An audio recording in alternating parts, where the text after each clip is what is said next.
স্নেহের 2024 সালের নতুন বছরের সপ্তম শ্রেণীর ছাত্রছাত্রী বন্ধুরা, আশা করি তোমার সবাই ভালো আছো। আজ আমরা যে বিষয়টি নিয়ে আলোচনা করব সপ্তম শ্রেণীর ফার্স্ট সামেটিভ অর্থাৎ প্রথম পর্যায়ক্রমিক মূল্যায়নের বাংলার সম্পূর্ণ অধ্যায়ভিত্তিক সাজেশন নিয়ে। দেখে নাও কী কী বিষয় তোমাদের ফার্স্ট সামেটিভ অর্থাৎ প্রথম পর্যায়ক্রমিক মূল্যায়নে থাকবে। প্রথম বিষয় তোমাদের থাকবে ছন্দে শুধু কান রাখো। এখান থেকে যে প্রশ্নগুলো পড়বে দেখে নাও।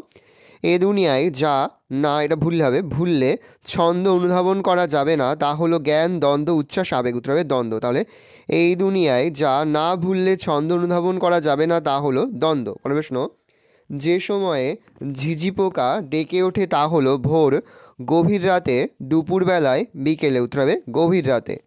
তাহলে যে সময়ে ঝিঝি পোকা ডেকে ওঠে তা হলো গভীর রাতে। পরের প্রশ্ন, নদীর স্রোতের ছন্দ যার সমতুল্য, নৌকার চলা, মাঝির গান, ছড়া না বৃষ্টি। উত্তর হবে ছড়া। প্রশ্ন, ছন্দ ও সুরকে অনুভব করলে জীবন যা হতে পারে তা হলো পদ্যময়, দীর্ঘায়ু, স্বাস্থ্যকর, সুরভিত। উত্তর হবে পদ্যময়।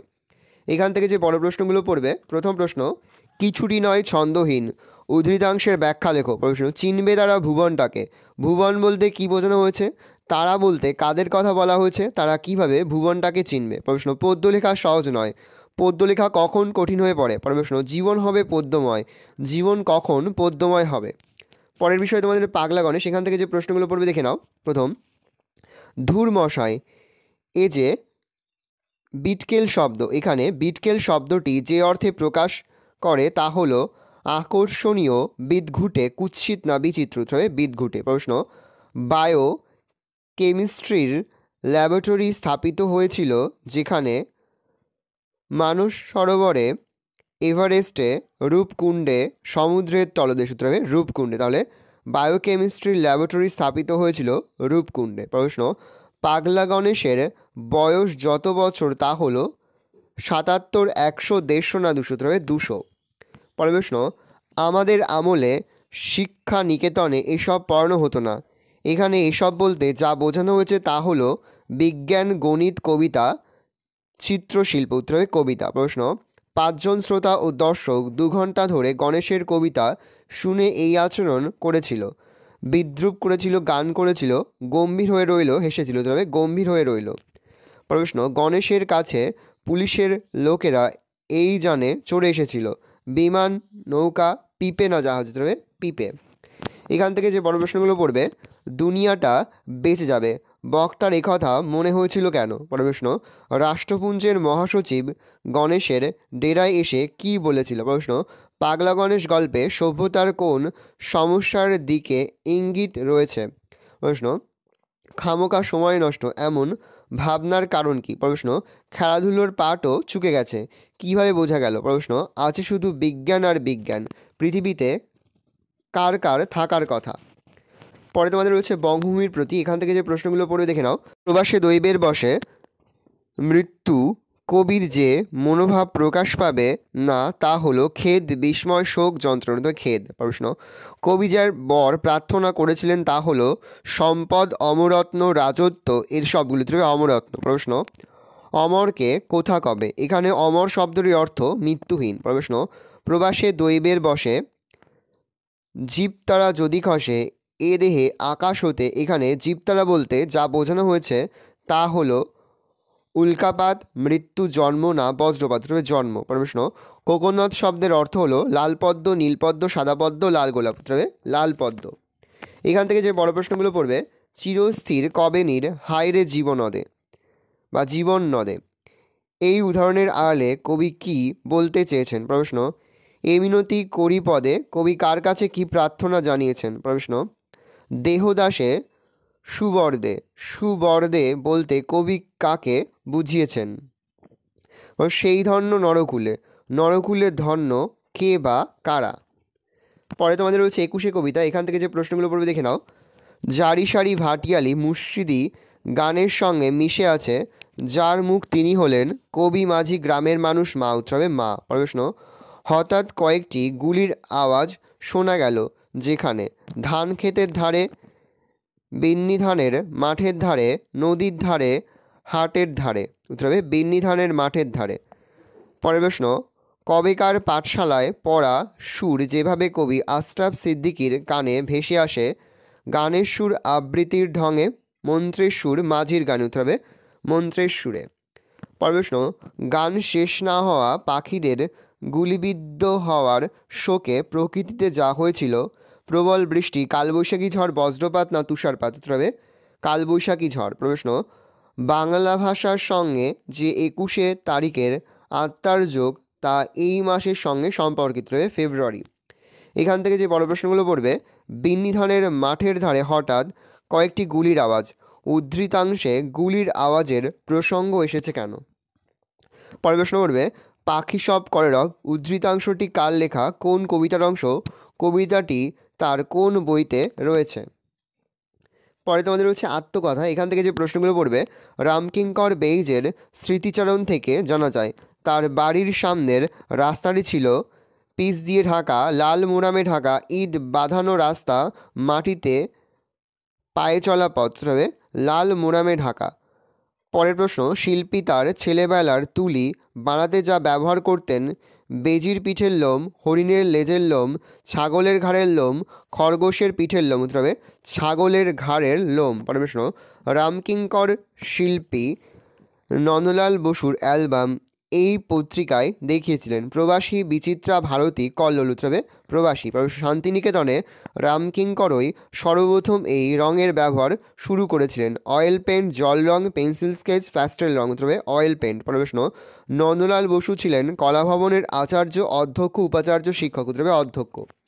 রামকিঙ্কর শান্তিনিকেতনে প্রথম কোন বিষয়টি শুরু করেন, পুতুল তৈরি, oil painting, oriental art, landscape, উত্তর হবে অয়েল পেন্টিং। প্রশ্ন, প্রথম পৃষ্ঠায় ছিল শিল্পীর হাতে আঁকা কবির একখানি রেখাচিত্র, এখানে কোন পত্রিকার কথা বলা হয়েছে?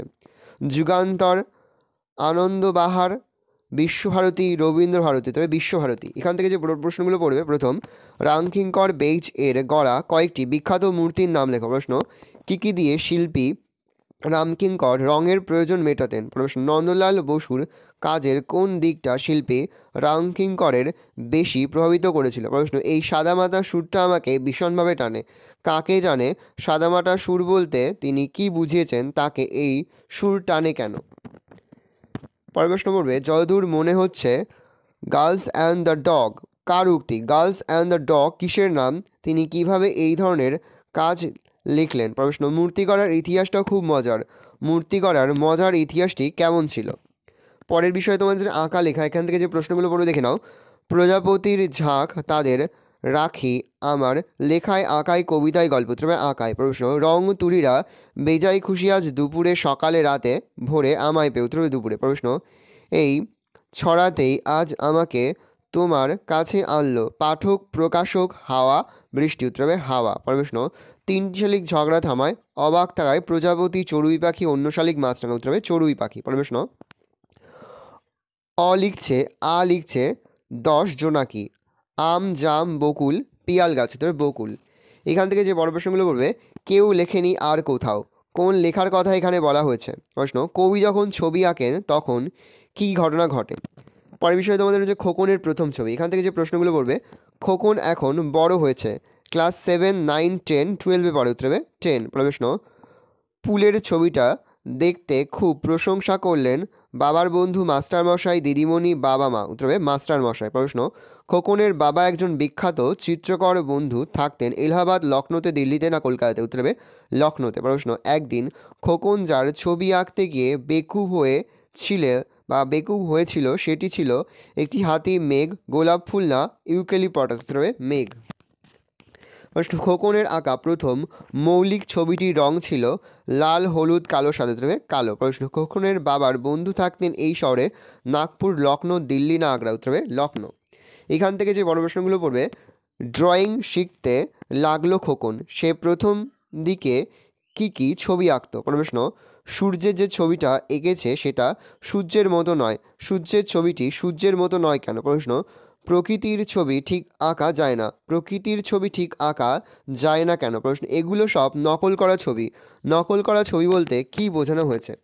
পরের বিষয়ে তোমাদের কুতুব মিনারের কথা।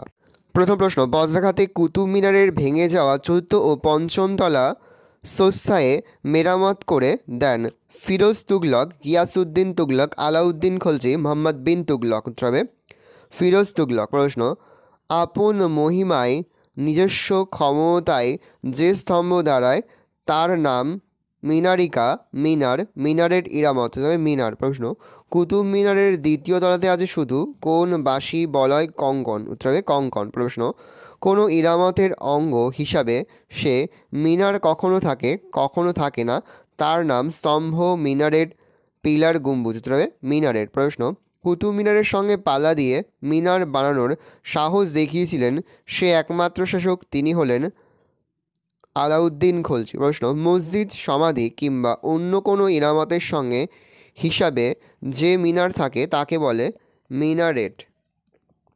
এখান থেকে যে বড় প্রশ্নগুলো পড়বে দেখে নাও।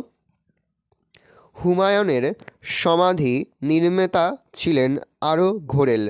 ঘোরেল শব্দটির অর্থ কী? এই শব্দ দিয়ে একটি বাক্য রচনা করো। প্রশ্ন, কুতুব মিনারের চতুর্থ ও পঞ্চম তলাতে কী ছিল তা জানা যায়নি কেন? প্রশ্ন, একমাত্র তিনিই চেয়েছিলেন কুতুবের সঙ্গে পাল্লা দিতে। তিনি কে? কুতুবের সঙ্গে পাল্লা দেওয়া তার সম্ভব হয়নি কেন? ভালো করে দেখে নাও। এই রয়েছে টোটাল তোমাদের ফার্স্ট সামেটিভ অর্থাৎ প্রথম পর্যায়ক্রমিক মূল্যায়নের সপ্তম শ্রেণীর বাংলার সম্পূর্ণ অধ্যায়ভিত্তিক সাজেশন। ভালো করে দেখে নাও। আজ আমরা যে প্রশ্ন উত্তরগুলি নিয়ে আলোচনা করলাম, প্রতিটি প্রশ্ন উত্তরই কিন্তু এবছরের পরীক্ষার জন্য খুবই গুরুত্বপূর্ণ, সেহেতু প্রতিটি প্রশ্ন উত্তরই কিন্তু খুব ভালো করে খাতায় লিখে তোমরা কিন্তু মুখস্থ করে ফেলবে। আশা করি ভিডিওটা ভালো লেগেছে। ভিডিওটা ভালো লাগলে ভিডিও লাইক করতে একদমই ভুলবে না। আর আমার চ্যানেল নতুন হওয়া লাল কালার সাবস্ক্রাইব প্রেস করে পাশে বেল আইকনটা প্রেস করো, যখন নতুন কোনো ভিডিও আপলোড করি সবার ফার্স্ট নোটিফিকেশন তোমরা পেয়ে যাও। আর এই ভিডিওটি তোমার বন্ধু বান্ধবী, আত্মীয়স্বজন সবার মধ্যে কিন্তু অনেক অনেক শেয়ার করে দাও যারা এবছর সপ্তম শ্রেণীতে পড়ছে। আমরা কিন্তু ইতিমধ্যে সপ্তম শ্রেণীর প্রতিটি বিষয়ের সিলেবাস, প্রশ্ন কাঠামো এবং নমুনা প্রশ্নপত্র কিন্তু আপলোড করে দিয়েছি। তোমরা যদি এখনও পর্যন্ত সেই ভিডিওগুলো না দেখে থাকো, ভিডিওগুলো কিন্তু তাড়াতাড়ি দেখে নাও। তোমাদের সকলকে জানাই আগাম পরীক্ষার অনেক অনেক শুভেচ্ছা এবং অভিনন্দন। আশা করি সকলের পরীক্ষায় খুব ভালো হবে। একেবারে ভিডিও শেষে স্ক্রিনে তোমরা একটা প্লেলিস্ট দেখতে পারবে, তারপরে ক্লিক করলেই সমস্ত ভিডিওগুলোই কিন্তু তোমরা পর পর দেখে নিতে পারবে। ভালো করে দেখে নাও সম্পূর্ণ অধ্যায়ভিত্তিক সাজেশনটা।